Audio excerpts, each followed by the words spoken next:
Rough Riding. What's up, guys? Mike from Chase Bays again with another update on BRZ. Obviously, I am not a motor, and we are missing a motor.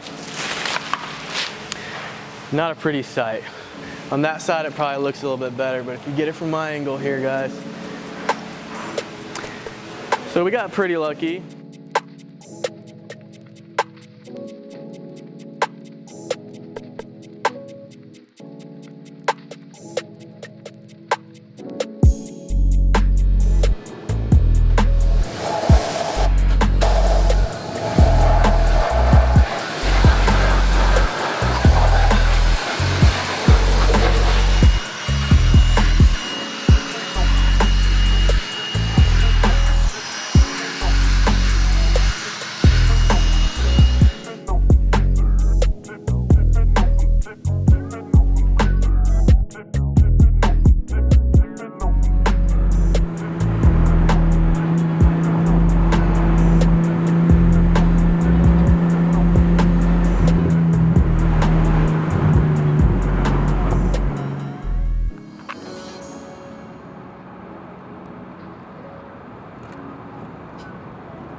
Chase Bay's newest acquisition to the collection, beautiful R34 Skyline.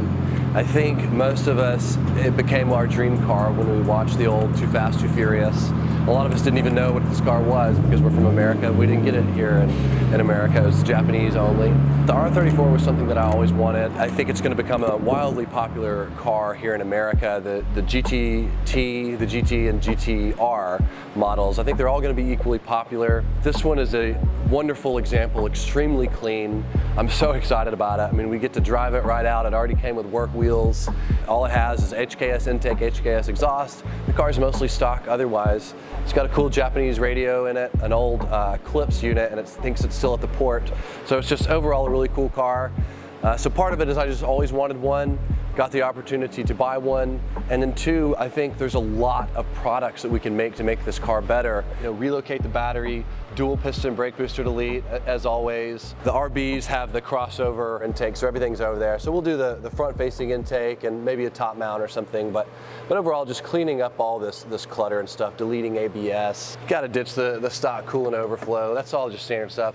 Power steering has major problems. The actual only problem within this space right now is that the power steering leaks. And that's because the rubber hose is right by the exhaust manifold, which is why we sell so many power steering kits. If you look, there's a bunch of fluid down there.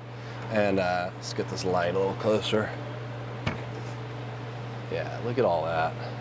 So it's funny, that's the only problem, and it's the one problem that we can solve pretty quickly is just make a nice power steering kit. It looks like the S chassis bracket is going to bolt right in, which is awesome. So this should be some easy stuff. But overall, I think we've got some cool ideas. Oh, tank to rail fuel line kit. All this stuff's getting old, and you know, Japan's a rusty place with all the salt. So we have some quick solutions, and I'm really excited about them, and just something that's not offered for the chassis at all, and we can solve problems.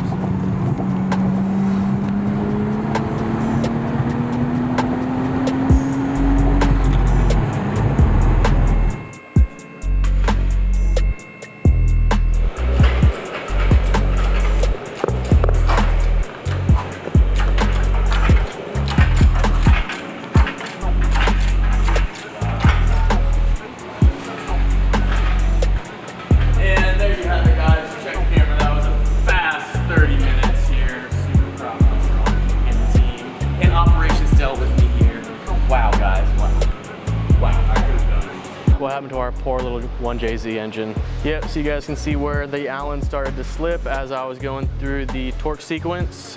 It started to slip a little bit, I stopped, and I know that he will take care of that for me, and there's no point in me trying to get it out because, you know, honestly, that's not one of the things I do, and thankfully we have a full team here where I can actually stand back and watch the extraction of that instead of me stressing about getting it out, possibly probably making it worse, so.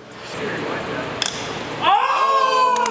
Bro, tell me you got that on camera. No, I did. Way. Ah! No way, dude. That was a true reaction too, guys. I want you to know. That was a real reaction. Whoa! There was no joking there. I just hammered it in kind of crooked. That's That's the best one I've seen. I guess you aren't going to Harbor Break. No, thank God. Where are we going with it?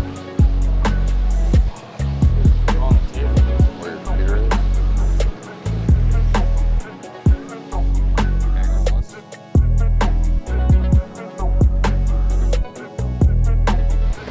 Flip this up. Jay-Z heads like to be stood up horizontal anyways, so they don't warp. Fun fact.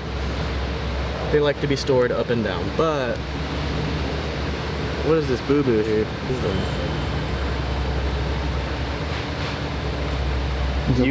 I think the piece that came off was just piece of the actual head itself. But what caused that? It's like a U shape. But it beat up around in there. Nowhere else.